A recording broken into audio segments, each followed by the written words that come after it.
스갈에서 우리 1장 1절부터 6절까지 함께 읽어보시도록 하겠습니다. 읽습니다.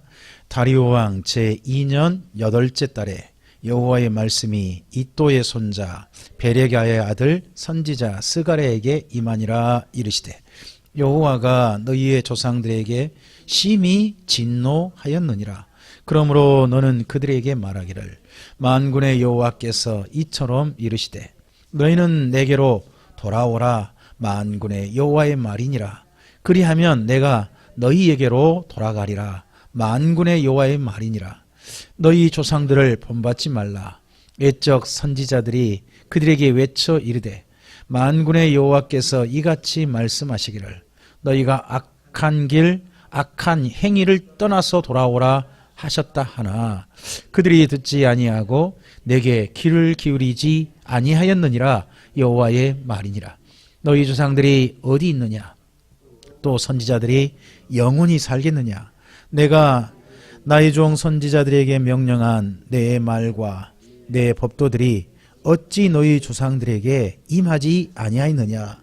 그러므로 그들이 돌이켜 이르기를 만군의 여호와께서 우리의 길대로 우리 행위대로 우리에게 행하시려고 뜻하신 것을 우리에게 행하셨도다 하였느니라.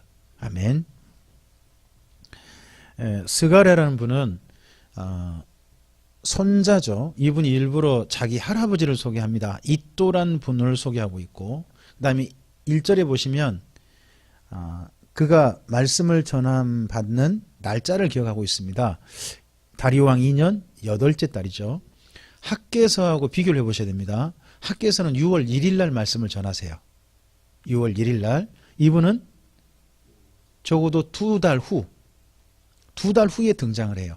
그러니까 먼저 누가 등장하고 학개가 등장하고 그분을 보조하기 위해서 등장한 분이 이분인 거죠. 그러니까 하나님께서 어떻게 보면 두 팀에 각각 맞는 분을 보냈다고 봐요. 바벨론 포로 귀한 자 있잖아요.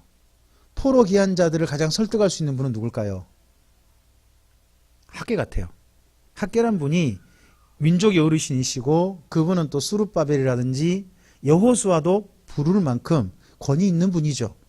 그런 어르신들, 옛날 포로로 잡혀갔다가 생존해서 돌아온 분들에게는 아무래도 학개가 역할을 맡은 것 같고, 이분은 이또란 분이 아무래도 포로 잡혀간 분 같아요. 이또. 그리고 이또란 분은 이 바벨론 포로 귀한 자들에게는 제법 알려진 분일 거예요. 그러니까 일부러 할아버지 성함을 대는 거죠. 이또란 분을. 근데 그가 돌아온 여기 스가랴는 아무래도 바벨론 땅에서 태어난 3세대 같죠. 이또란 분은 잡혀갔고 그분의 아버지가 태어났고 그분의 또 아들로 태어난, 그러니까 이또에는 손자는 거죠.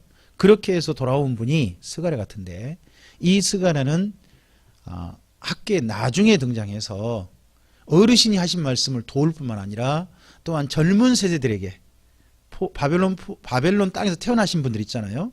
그분들에게도 또 적절한 이야기로 전하는 그런 분으로도 역할이 좀 보여집니다. 그래서 하나님께서 이때 그 성전 건축을 다시 시작하자는 말씀을 하실 때 보면 각 계층에 어떻게 맞는 분들, 그런 분들을 좀 택한 것처럼 보인다는 겁니다. 우리도 누군가를 설득하러 보낼 때 있지 않습니까? 적어도 그분들과 이야기가 통할 수 있는 분을 보내야 되는 거 아니겠습니까? 그렇죠? 하나님께서 그런 배려도 하신 것으로 좀 보입니다. 그리고 이분은 두 번째 등장하고 학개 선지자를 뒤따르기 때문에 한 가지를 하지 않습니다. 젊지 않습니까? 나이가. 어르신들도 있는데 할아버지 이런 분들한테 할아버지 잘못했잖아요 그런 말 하면 안 됩니다. 손자가. 그래서 이분은 그 어른들을 향한 또는 바벨론 포로 귀한 공동체를 향한 우리가 잘못했잖아요 이런 죄를 지적하는 일이 없어요.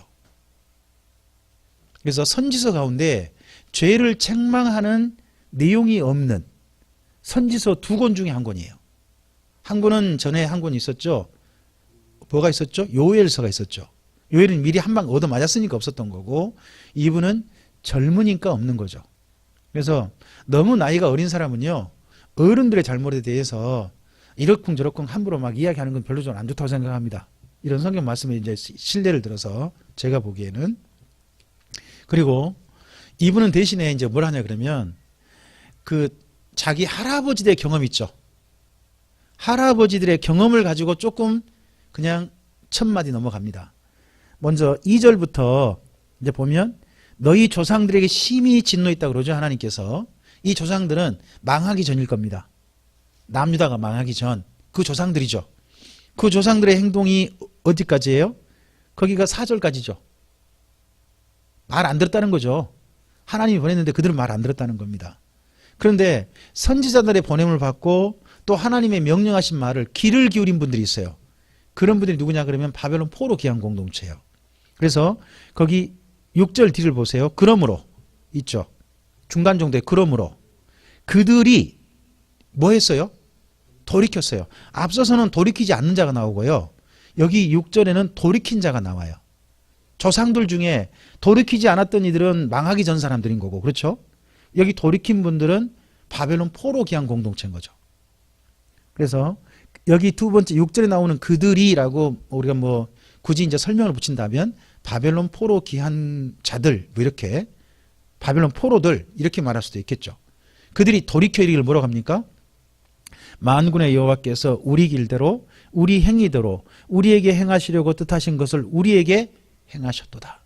그래서 이 나라가 그 전에 망한 게 전부 다 뭐였다? 우리가 하나님의 말씀에 어긋났고 하나님 뜻에 어긋났기 때문에 잘못된 길을 갔기 때문에 결국 나라가 그렇게 된 것이다라고 인정한 거죠. 자, 이분은 여기까지 말하고 멈춥니다. 여기까지 말하고. 그러면서 지금 현재 그러면 우리 돌아와서 성전 짓는 우리는 잘하고 있느냐 이런 말 하지 않아요. 그런 말 하지 않죠. 다만 우리 조상님이 돌아온 게 이 땅에 돌아온 게 뭐 때문에 돌아왔다? 잘못한 걸 돌이켜서 하나님 앞에 인정하고 인정한 사람들이 지금 우리가 돌아온 거 아니냐 하는 그 정도만 이야기하고 멈춘단 말입니다. 멈추면서 다시 한번 마음에 왜 우리가 하나님 앞에 은혜를 입었는지를 다시 한번 생각하게 만듭니다. 이걸 뭐라 그럴까요? 상기시킨다? 다시 한번 기억나게 한다? 초심을 기억나게 하는 거죠. 우리가 어떤 은혜를 힘입어서 이 자리에 돌아왔는지를 다시 한번 생각나게 해주는 거죠. 이 정도 이야기에 먼저 마음가짐을 새롭게 하는 것은 이 정도 이야기로 멈춥니다. 멈추고 그리고 나서 7절부터는 이 바벨론 포로 귀환 공동체가 해야 될 일이 성전 건축이거든요. 지금 10년 넘게 중단됐단 말이에요. 그 일을 다시 시작해야 돼요. 근데 그 일을 다시 시작해야 되는데 이분은 앞서서 학계 선지자처럼 권위 있게 성전 건축하자 이런 말 못 하시는 거예요. 젊은 사람이 어른들한테 우리 성전 건축합시다. 막 그냥 이게 여호와의 말씀이요. 아멘 하시오. 이렇게 말할 수는 없다는 겁니다. 이분은 그러니까 어떻게 하느냐. 하나님의 환상을 이야기를 해요. 하나님이 이런 모습을 보여주셨습니다. 라고 알려주는 거예요. 근데 그 모습이 뭐냐. 전부 다 성전 건축이 완공되는 모습이에요. 그럼 이 그림들을 통해서 이제 뭘 하자는 이야기예요? 성전 건축 하자는 이야기예요. 그래서 1장부터 한 6장 정도까지 계속 나오는 이야기 있어요. 8개 정도의 환상이 나오거든요. 8개 환상. 모든 환상들은 무엇을 목적으로 하고 있다고요? 성전 건축하자는 거예요. 자, 그 첫 번째가 1장 7절부터입니다. 읽어보겠습니다. 다리오 왕 제2년 언제요? 보시면 2년 아까 8월이었죠. 그리고 2년 11월이면 뭘까요? 앞서서 이제 여기 학계에서 비교해 보셔야 돼요. 학계 선지자가 말씀 마치고 난 다음에 다시 2개월 후예요. 학계 선지자 9월 정도에 수룹바벨이라든지 다시 한번 이제는 하나님 우리한테 뭘 주신다, 복을 주신다는 말씀으로 마무리되는 게 보일 거예요. 학계에서 이제 보시면. 근데 다시 그로부터 몇 개월 후죠? 2개월 후. 보면 항상 먼저 학계 선지자가 말씀하시고 그러고 난 다음에 한 2개월 후에 뭐예요? 응원하고 다시 또 학계 선지자가 말씀하시고 또 한 2개월 후에 이분이 또 응원하고 이런 식으로 서로 나타나는 게 보입니다. 그분하고 바로 나타나는 건 아니죠. 한참 있다가 응원하는 형식으로 나타나는 거죠. 자, 7절 읽어보겠습니다.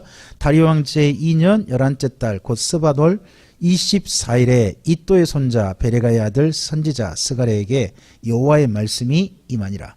내가 밤에 보니 한 사람이 붉은 말을 타고 골짜기 속 화석류 나무 사이에 섰고 그 뒤에는 붉은 말과 자줏빛 말과 백마가 있기로 내가 말하되 내 주여 이들이 무엇이니까 하니 내게 말하는 천사가 내게 이르되 이들이 무엇인지 내가 내게 보이리라 하니 화석류 나무 사이에 선 자가 대답하여 이르되 이는 여호와께서 땅에 두루 다니라고 보내신 자들이니라. 그들이 화석류 나무 사이에 선 여호와의 천사에게 말하되 우리가 땅을 두루 다녀보니 온 땅이 평안하고 조용하더이다 하더라. 여호와의 천사가 대답하여 이르되 만군의 여호와여, 여호와께서 언제까지 예루살렘과 유다 성읍들을 불쌍히 여기지 아니하시려 하나이까. 이를 노하신 지 70년이 되었나이다 하매 여호와께서 내게 말하는 천사에게 선한 말씀 위로하는 말씀으로 대답하시더라. 내게 말하는 천사가 내게 이르되 너는 외쳐 이르기를 만군의 여호와의 말씀에 내가 예루살렘을 위하여 시온을 위하여 크게 질투하며 안일한 여러 나라들 때문에 심히 진노하나니 나는 조금 노하였거늘 그들은 힘을 내어 고난을 더하였습니다. 그러므로 여호와가 이처럼 말하노라. 내가 불쌍히 여김으로 예루살렘에 돌아왔은즉 내 집이 그 가운데 건축되리니 예루살렘 위에 먹줄이 쳐지리라. 만군의 여호와의 말이니라. 그가 다시 외쳐 이르기를 만군의 여호와의 말씀에 나의 성읍들이 넘치도록 다시 풍부할 것이라. 여호와가 다시 시온을 이루하며 다시 예루살렘을 택하리라 하라 하니라. 여기까지가 첫 번째 환상이에요. 이 환상에 밤에 봤다는 거예요. 이분이 처음 시작할 때 그렇게 나오죠. 내가 밤에 보니. 밤에 봤는데 색깔이 다 보였나 봐요. 말도 보이고 나무도 보였어요. 이 나무가 화석류 나무가 뭔 나무인지 혹시 아셔요? 저 이렇게 말하면 진짜 모르겠어요. 제가 이제 읽어봤더니 이게 우리나라 이름으로는 도금양이래요. 도금양 나무 아세요? 전 더 모르겠어 또 이거. 뭐 도금양 화석류인데 전혀 저는 모르는 나무예요. 알고 봤더니요 이게요 그 지중 해변에만 자라는 나무래요. 지중 해변에는 많이 있는 나무인데 우리나라에는 없는 나무라고 해요. 그중에 거기서 뭐라고 부르냐 그러면 머틀이라고 불린다네요. 머틀이라고 하는 꽃나무래요. 심지어 근데 머틀이란 꽃나무가 굉장히 그쪽인 좋아해서요. 그 어디 해변 있잖아요. 그 모래가 있는 해변을 머틀 비치라는 곳도 있대요. 그 정도로 이곳은 상당히 좀 좋게 보는 나무 중에 하나인가 봐요. 그 나무가 있는데 그 나무에 한 분이 서 있는 거죠. 이게 무슨 이야기냐 그러면 나중에 이제 선지자들이 이야기하는데 선지자 메시지 이런 메시지가 있어요. 찔레 나무가 났던 곳에 화석류 나무가 나리라. 이걸 선지자가 그전에 하신 말씀이에요. 찔레가 뭐죠? 완전히 가시덤불. 그러면 뭐예요? 황폐해진 거죠. 황폐해진 곳에 사람들이 필요한 나무. 사람들이 좋아하는 나무 무슨 나무? 화석류 나무가 거기 난다는 거죠. 그럼 사람이 일부러 심은 거죠. 그런 화석류 나무에 이분이 일부러 서 있는 거예요. 골짜기 사이에. 이것도 골짜기란 말이 우리나라 같으면 골짜기 그러면 어딘가요? 뭐 산골짜기, 뭐 계곡 뭐 그런 데 생각나잖아요. 근데 이스라엘 민족은 골짜기 어디냐 그러면 사람이 땅을 농사할 수 있는 넓은 평원을 말을 해요. 산과 산 사이는 좁든 넓든 다 골짜기라고 그러거든요. 그래서 골짜기의 주민들 이렇게 말하면요. 우리 같으면 어디 산골짜기 주민이 그렇게 아니고 넓은 평원에 사는 주민을 말한 거예요. 그러면 골짜기에 화석류 나무가 심어졌다는 건 뭐예요? 골짜기에 사람들이 다시 돌아와서 가꾸는 일들이 일어났다는 거죠. 다시 가꾸는 일이. 그래서 일부러 그 나무에 서 있는 거예요. 그러니까 이건 우리 그림으로는 이게 뭔 말인가 도저히 이해가 안 되는 거죠. 근데 이제 선지서 몇 권을 좀 살펴보고 그리고 또 이런 내용이 이게 어느 그쪽에서는 이게 뭔 나무인지 좀 살펴보고 하다 보면 조금 보인다는 거죠. 이제 이런 나무는 그 집에 쉽게 말하면 여러분 정원 있잖아요. 정원 같은데 이 사람들은 많이 심는 나무라는 거죠. 많이 심는 그 나무 밑에 한 사람이 서 있는 모습을 보여주면서 아, 이 넓은 평원에 사람들이 살면서 정원도 가꾸고 하는 그런 일이 있게 되는 거구나 하는 그런 모습을 보여주면 회복의 모습을 보여주면서 그에게 이제 뭐 말들이 뒤에 있는 게 보이죠. 붉은 말, 뭐 검은 말 이런 말 나오잖아요. 자줏빛 말, 백마, 검은 말은 없나요? 이 뒤에 말들이 있어서 그 말들 봤더니요. 말들은 거기 10절에 보면 나와 있죠. 누군지 그 말에 누가 타 있어요. 그죠? 예, 여호와께서 땅에 두루 다니라고 보내신 자들, 이들 가리켜 이렇게 천사라고 해요. 땅 종을 살피라고 각 살펴봤는데 그때 천하가 조용하고 평온했대요. 지금 뭐가 안 되고 있는데, 예루살렘에 성전이 안 지어지고 있는데 온 그 페르시아 나라가 뭐예요? 평안해요. 하나님은 그게 싫은 거예요. 아니, 예루살렘 일은 안 되는데 이 페르시아 나라가 평안하다. 하나님이 진짜 마음에 안 든 모양인 거죠. 뿐만 아니라 이 천사도 마음에 안 들어요.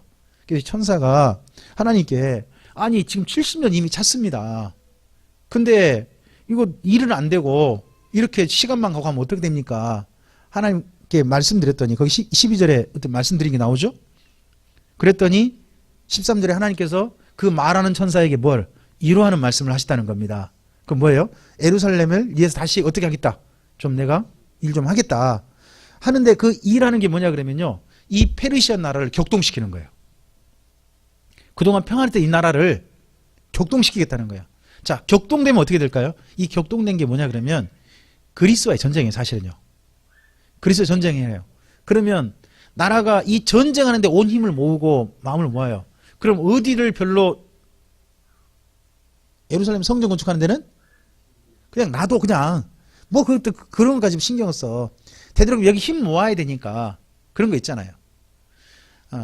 보면 정치권 보면 그런 게 좀 보이는 게 있어요. 뭐냐 그러면 어떤 한 가지 프로젝트, 중요한 프로젝트를 진행시키려고 하잖아요. 그럼 꼭 빅딜이 있어요. 작은 거 이건 뭐예요? 그냥 조용히 놔둬. 그냥 어디에 모아야 돼? 여기 모아야 돼. 나라 상황이 그러거든요. 모든 정치라는 게 그런 거거든요. 그러면 그리스와의 전쟁이 일어나면 이 페르시아 제국에서 어디를 별로 신경 안 쓸까요? 성전 건축 이쪽은 신경을 안 쓰게 된다는 거죠. 자, 그렇게 될 거고, 뿐만 아니라 하나님은 나라 상황도 이렇게 만들 뿐만 아니라 거기 16절 내가 불쌍히 여김으로, 거기 예루살렘에 돌아왔은지에 줄을 그어놓으셔야 돼요. 누가 돌아오셨다고요? 하나님께서 돌아오셨대요. 그럼 하나님이 그 전에 예루살렘 떠나셨다는 이야기죠. 한때 떠나셨다는 이야기잖아요. 이게 에스겔서를 보면 바벨론 포로 중에 함께 하시겠다는 말이 나와요. 잠시. 그러니까 예루살렘에 성전에 계시다가 뭐 하셨다? 떠나셨다는 거죠. 근데 다시 돌아오신대요. 하나님이 돌아오셨다면 이스라엘 민족 개념에, 그러면 하나님이 돌아오셨으면 어떤 장소가 필요해요? 하나님이 거하실 초소가 필요하잖아요. 하나님이 거하실 초소. 그 초소가 뭐예요? 성전이죠. 그러니까 그 다음에 바로 16절 붙어 있는 말씀이 내 집이 그 가운데 건축되리라. 그럼 이제 성전 건축 다시 시작되고 있잖아요. 하나님 돌아오셨어요. 그럼 다른 어떤 일보다 지금 돌아온 바벨론 포로 귀환 공동체가 우선해야 될 일이 뭐겠어요? 내 집을 짓는 일이 아니라 하나님이 거하실 초소를 마련하는 일이죠. 이게 그러니까 바벨론 포로 공동체에게 뭐예요? 귀환 공동체에게, 하나님의 집을, 하나님 돌아오셨다니까 성전 건축 누가 뭐래도 열심히 해야 되겠네. 빨리 그분이 거하실 집을 마련해야 되겠네. 이쪽에 마음을 모으게 되겠잖아요. 그런 이야기를 먼저 하고요. 뿐만 아니라 거기 16절에 하나님의 집만 된 게 아니라 예루살렘 위에 먹줄이 쳐진다 그러죠. 이건 뭔 말일까요? 그러니까 도시도 건설된다는 거죠. 그러니까 성전만 아니라 뭐도, 예루살렘이란 도시도 아예. 그럼 도시가 되면 당연히 뭐가 또 지어질까요? 성벽. 도시가 형성된다 하는 것까지 이야기를 하시는 거예요. 그러면서 17절에 다시라는 말이 나오면 전부 다 좀 표시를 해놓어 보실까요? 17절에 다시라는 말이 나오죠. 나의 성읍들이 넘치도록 다시 풍부할 것이다 나오죠. 그 다음에 여호와가 다시 시온을 이루하신다. 그리고 또요, 다시 예루살렘을 택하신다. 이 모든 이야기를 통해서 이 화석류 나무 사이에 선 천사들을 통해서 하나님의 전하신 메시지를 전하는 거죠. 그러니까 우리가 무슨 일에 힘을 쓰자? 성전 짓는 일 멈추지 말고 지속하자 하는 메시지를 먼저 전하는 겁니다. 자, 그리고 방금 좀 전에 하셨던 그 페르시아의 조금 나라 상황을 좀 어지럽히시겠다 하는 이야기를 연결해서 이야기하신 게 있습니다. 자, 18절 이야 읽어보죠. 내가 눈을 들어본 즉 네 개의 뿔이 보이기로 이에 내게 말하는 천사에게 묻되 이들이 무엇이니까 하니 내게 대답하되 이들은 유다와 이스라엘과 예루살렘을 흩뜨린 뿌리니라. 그때에 여호와께서 대장장이 4명을 내게 보이시기로 내가 말하되 그들이 무엇하러 왔나이까 하니 대답하여 이르시되 그 뿔들이 유다를 흩트려서 사람들이 능히 머리를 들지 못하게 하니 이 대장장이들이 와서 그것들을 두렵게 하고 이전에 뿔들을 들어 유다 땅을 흩뜨린 여러 나라의 뿔들을 떨어뜨리려 하느니라 하시더라. 자, 이 뿔들은 원래 그 전에 어떤 일을 했냐 그러면 4개 뿔이 나오잖아요. 4개 뿔의 환상을 봐요. 그 뿔들은 19절 보시면 했던 역할이 나와요. 뭐예요? 유다와 이스라엘과 예루살렘을 흩뜨린 뿔이죠. 과거 일. 과거 이런 일을 했어요. 그럼 이들은 뭘까요? 이스라엘과 남유다를 망하게 했던 나라들인 거죠. 그럼 4개 뿌리면 아마도 이런 나라들일 거예요. 첫째 나라는 이스라엘 민족을 항상 괴롭히는 가장 강대국은 이집트예요. 그리고 두 번째, 북이스라엘을 멸망시킨 뿔이라면 아수르가 있겠죠. 그 다음 뿔은요, 남유다, 바벨론이잖아요. 그리고 현재 뿔, 페르시아. 여기가 4개 뿔인 거죠. 이 4개 뿔들이 전부 다 어떤 일만 했어요? 예루살렘을 그동안 망하게 하는 일만. 그 정도로만 사용됐단 말이에요. 하나님은 이 뿔들을 그전에 사용했어요. 근데 이제는 그 뿔들을 어떻게 하겠다고요? 그 뿔들 다 깨부셔버린대 이제. 그럼 다르게 볼까요? 예전에는 하나님께서 이스라엘 편 들었어요? 뿔들 편 드셨어요? 뿔들 편 드셨잖아요. 근데 이제는 누구 편 드시겠다? 이스라엘 편 드시겠다. 바벨론 포로 기한 공동체 이들 편이 되어주시겠다는 거예요. 그러면 현재 뿔인 페르시아도 이 포로 기한 공동체의 성전 건축과 가나안 땅 정착을 결코 막을 수 없다. 누가 편이 되어주시니까? 하나님이 그 뿔들 깨트려 버릴 테니까 하는 이야기로 해주시면 용기를 주는 거죠. 그러니까 페르시아도 결코 이 성전 건축 진행에 대해서 막을 수 없다. 누가 힘이 되어주실 거니까? 하나님이 되어주실 거니까. 심지어 막으려 하면 하나님 어떻게 해버리신다? 그 뿔 깨버린다. 앞서 있는 나라 다 깨버렸다. 이 나라도 만약에 우리 편에 안 들어주면 하나님 그 뿔 어떻게 한다? 깨트려 버리신다. 그래가지고 용기를 주는 거죠. 힘을 이렇게 불어넣었습니다. 그리고 2장에 가면 3번째 환상이 나옵니다. 3번째 좀 읽어보죠. 내가 또 눈을 들어본즉 한 사람이 측량줄을 그의 손에 잡았기로 그가 어디로 가느냐 물은즉 그가 내게 대답하되 예루살렘을 측량하여 그 너비와 길이를 보고자 하노라 하고 말할 때에 내게 말하는 천사가 나가고 다른 천사가 나와서 그를 맞으며 이르되 너는 달려가서 그 소년에게 말하여 이르기를 예루살렘은 그 가운데 사람과 가축이 많으므로 성곽이 없는 성읍이 될 것이라 하라. 여호와의 말씀에 내가 풀로 둘러싼 성곽이 되며 그 가운데서 영광이 되리라. 앞서서 1장 16절에 예루살렘 위에 뭐가 쳐진다 그랬죠? 먹줄이 있지 않습니까? 그걸 좀 더 자세히 보여주는 거예요. 어떻게 보면 그 앞서서 그러니까 처음 보았던 말씀이 있지 않습니까? 말씀의 근거에서 넷불 환상이 나왔죠. 넷불 환상이 나왔고 먹줄 쳐진다는 그걸 가지고 다시 한번 또 이 환상을 보여주시는 거죠. 그래서 이번에는 측량줄이 먹줄이지 않겠습니까? 그걸 잡아가지고 예루살렘을 전체를 측량하는 거죠. 그럼 예루살렘을 측량하는 건 2가지 중 하나예요. 하나는 건설하는 거예요. 그리고 만약에 이 건물 한 앞으로 20, 30년 후에 이 건물을 측량한다면 뭔 일을 하는 걸까요? 20, 30년 후에 이걸 한다면 아마 철거하려고 그런 걸 거예요. 그렇죠? 부서뜨리려고. 그래서 측량한다는 건 둘 중 하나예요. 건설하거나 파괴하거나. 근데 여기는 이미 무너진 데를 다시 측량하잖아요. 그러면 예루살렘이라는 도시가 세워진다는 거죠. 그럼 다시 생각해 보세요. 예루살렘이라는 도시가 세워진단 말은 당연히 뭐가 건설되는 거죠? 성전. 성전이 당연히 건설되니까 도시도 건설되는 거죠. 심지어 이 도시 사람들이 지금 두려웠어요. 앞서서 에스라서를 기억하셔야 돼요. 번제단에서 제사를 드릴 때 두려워하며 드렸죠. 이유가 뭐였나요? 주변에 막 군사를 가지고 있는 적들이 있으니까. 근데 이 예루살렘 사람들이 많을 뿐만 아니라 성곽이 없어요. 거기 4절 보면 성곽이 없잖아요. 그럼 이건 뭐예요? 보호가 없잖아요. 근데 하나님 어떻게 해주시겠다? 거기 5절에 하나님이 보여주시겠다. 성곽이 되어주시겠다.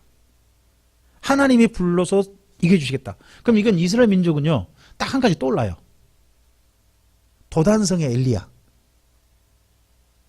도단성 밖에 그 아람 군대가 엘리야를 딱 포위했단 말이에요. 근데 이 게하시 눈에는 안 보였잖아요. 근데 그때 엘리야가 하나님께 저 게하시 눈 좀 열어서 보이게 해주십시오 했더니 아니 못 봤는데 그 아람 군대가 도단성 안을 못 들어온 이유가 천사들이 거기 성벽을 만들고 있다는 거죠. 여기 하나님께서 불성벽을 만들어 주시겠대요. 사람 눈에는 안 보이지만 옛날 이스라엘 민족이니까 옛날 선지자들의 경험했던 거 있지 않습니까? 그런 게 충분히 생각나도록 이야기해 주는 겁니다. 하나님이 우리를 지켜주신다. 옛날 누구처럼 엘리야를 보호하시지 않느냐. 그런 것처럼 우리를 보호해 주실 것이다. 그러니까 힘을 내라.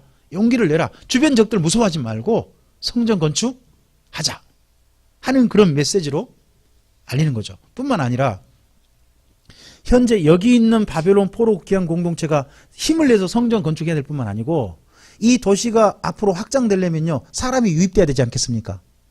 아이를 많이 낳든지 새로운 사람이 오든지 둘 중 하나잖아요. 우리 교회 식구들이 느는 방법이 뭘까요?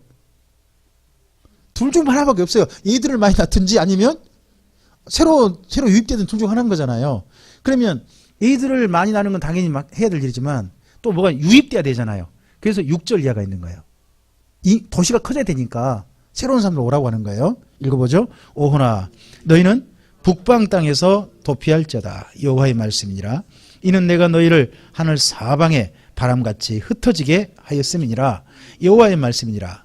바벨론 성에 거주하는 시온아 이제 너는 피할지니라. 만군의 여호와께서 이같이 말씀하시되 영광을 위하여 너희를 노력한 여러 나라로 보내셨나니 너희를 범하는 자는 그의 눈동자를 범하는 것이라. 내가 손을 그들 위에 움직인즉 그들이 자기를 섬기던 자들에게 노략거리가 되리라 하셨나니 너희가 만군의 여호와께서 나를 보내신 줄을 알리라. 여호와의 말씀에 시온에 따라 노래하고 기뻐하라. 이는 내가 와서 내 가운데에 머물 것임이라. 그날에 많은 나라가 여호와께 속하여 내 백성이 될 것이요 나는 내 가운데에 머물리라. 내가 만군의 여호와께서 나를 내게 보내신 줄을 알리라. 여호와께서 장차 유다를 거룩한 땅에서 자기 소유를 삼으시고 다시 예루살렘을 택하시리니 모든 육체가 여호와 앞에서 잠잠할 것은 여호와께서 그의 거룩한 초소에서 일어나심이니라 하더라. 아멘. 여기 보면 바벨론 땅에 있는 시온 누구겠어요? 포로 잡혀갔다가 안 돌아온 사람들이에요. 그 사람들은요 바벨론 땅에 사는 것이 좋아요. 이제 70년 살았잖아요. 다 자리 잡고 다 잘 살고 있어요. 근데 여기 스가랴가 뭐라고 해요? 도망오래요. 거길 피하래요. 그럼 사람들이 거기 있는 사람들이 뭐라고 할까요? 피식 웃을 거예요. 아 여기 뭐가 짓다고? 여기 평안하잖아. 여기 잘 살고 있는데 뭐라고 피해 오라 해? 물론 그래요. 근데 그 땅이 평안한 대신에 그 땅에서 한 가지가 있어요. 하나님의 거룩한 공동체가 아니죠. 그곳은 페르시아의 온갖 우상 숭배와 그런 자리죠. 그곳에 있으면 결국 거기에 따를 수밖에 없는 거예요. 그 자리에서 피해서 어디로 오라? 이곳으로 오라는 거죠. 와라. 우리 공동체로 와라. 너희 그 사는 곳 거기는 너희가 피할 곳이다. 에? 이곳 우리 공동체로 돌아와라. 유입을 새로운 사람들의 유입을 촉구하는 거죠. 근데 이게요 얼마 만에 이루어질까요? 스가랴가 오라 하는데 이게 얼마 만에 이루어질까요? 이랬는데 안 와요. 그랬다가 나중에 에스라 때 와요. 에스라 때 오는 게 무려 69년 만에 와요. 한 70년 만에 온단 말이죠. 79년, 69년 그렇게 된단 말이에요. 근데 1차 기한 공동체 때가 온 시간 하면 79년이 되니까 중간 성전 짓고 난 다음에 한 60년, 65년 정도 되는 거예요. 참 말 안 들어요. 그렇죠? 오라 그래도 잘 안 와요. 뭐 제가 참 우리 집사님들께 정말 죄송한 게 참빛교회에서 함께 신앙생활 합시다 하면 잘 안 오죠. 그리고 오셨다 그냥 가셨다면서요. 너무 죄송한 부분 많죠.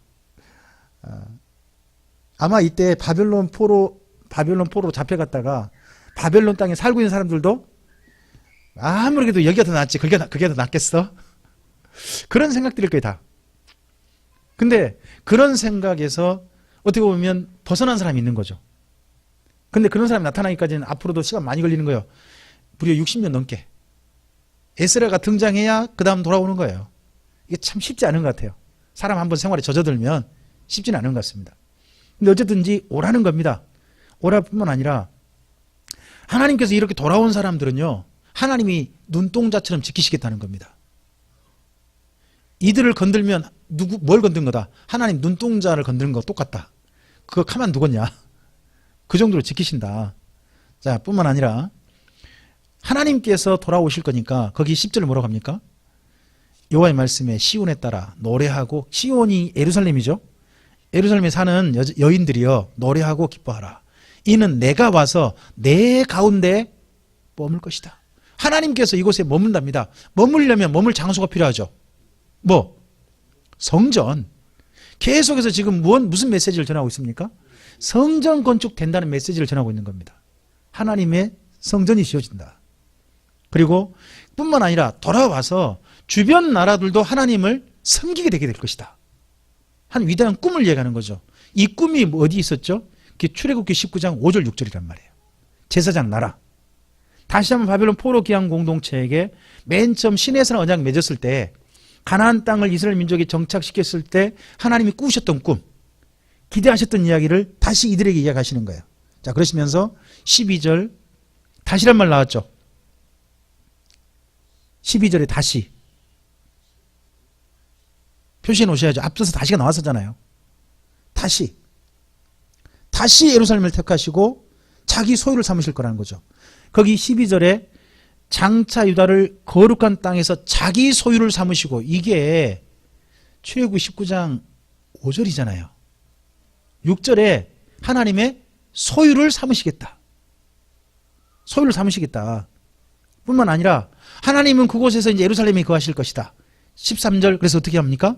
모든 육체가 여호와 앞에서 잠잠할 것은 여호와께서 그의 거룩한 초소에서, 하나님의 일어나시는 거룩한 초소가 어디예요? 성전 안에, 특별히 어디? 지성소. 성전이 지어지고 지성소에 일어나시는 하나님, 그걸 이야기하고 있단 말입니다. 계속해서 무슨 이야기 합니까? 성전은 지어진다 하는 여기까지 이야기가 되고 있습니다. 자, 제가 봐서는요, 1장 7절부터 2장까지 환상이 있지 않습니까? 여기까지는 아무리 봐도 하나 같아요. 하나. 한 번에 주신 환상 같아요. 그러니까 한 번에 장면들을 몇 개 좀 보여준 거죠. 처음에는 화석연나무 사이에 보여준 성걸 보여주고, 그 다음에 넷불을 보여주셨고, 그리고 그 다음에 측량줄 보여주시고, 그리고 심지어 저쪽 바벨론 땅에 있는 사람들한테 와라 하는 메시지까지 선포하게 하시는 그런 내용까지가 맨 처음 보았던 환상의 날에 보았던 것 같아요. 그리고 3장은 아무리 봐도 날짜가 좀 다른 날일 수도 있겠다 라는 생각이 들어요. 왜냐 그러면 3장 4장은 지도자에 대한 이야기거든요. 우리 여기 부분은 다음 시간에 보도록 하죠. 근데 모든 메시지가 한결같다는 겁니다. 성전 건축 힘내서 하자. 하나님께서 이 성전 건축을 돕고 계신다. 성전 건축 우리는 완공할 것이다 하는 그런 이야기로, 힘내라는 이야기로 이 젊은 사람의 메시지로서 이야기하고 있다 하는 것들을 이야기하는 거죠. 자, 이걸 조금 이렇게 생각해 보시죠. 요엘서 보면 젊은이는 꿈을 꾼다 그러죠. 늙은이 예언할 뿐만 젊은이 꿈을 꾼다. 늙은이가 예언했죠. 학계. 스가랴는 지금 뭐하고 있어요? 꿈을 꾸고 있어요. 젊은이로서 꿈이죠. 예루살렘이 앞으로 이런 도시가 될 것이다. 늙은 분들은 그 꿈을 이루는 걸 못 볼 수 있어요. 하지만 이 자리에 정착한 젊은이들은요, 꿈을 꿔요. 이 도시가 앞으로 이렇게 된다 하는 꿈. 이게 보면 성경 말씀에 앞서서 요엘 선지자라는 선지자들의 그런 그 메시지와 연결된 모습도 보여요. 우리 교회도 우리 좀 나이 든 이들이 젊은이들이 꿈을 꿀 수 있도록 자리를 마련해주고, 우리 교회에서 젊은이들이 앞으로 장차될 참빛교회, 그런 꿈을 꿀 수 있다면 그게 여기 학교에서 그래 같은 역할일 수도 있겠다 하는 생각을 해봅니다. 우리가 꿈을 어디까지 꿀 수 있을까요? 우리 두 분 이입사님 꿈을 꾸시겠습니까? 자리를 마련해 주시겠습니까? 아직 젊으시다 이거군요. 네네. 좋습니다. 그러면 함께 꿈을 꾸어보죠. 멋진 꿈을 꾸고 한번 그 꿈을 또 우리 다음 세대들한테 또 멋지게 꿈을 꿀 수 있도록 또 물려줬으면 좋겠습니다.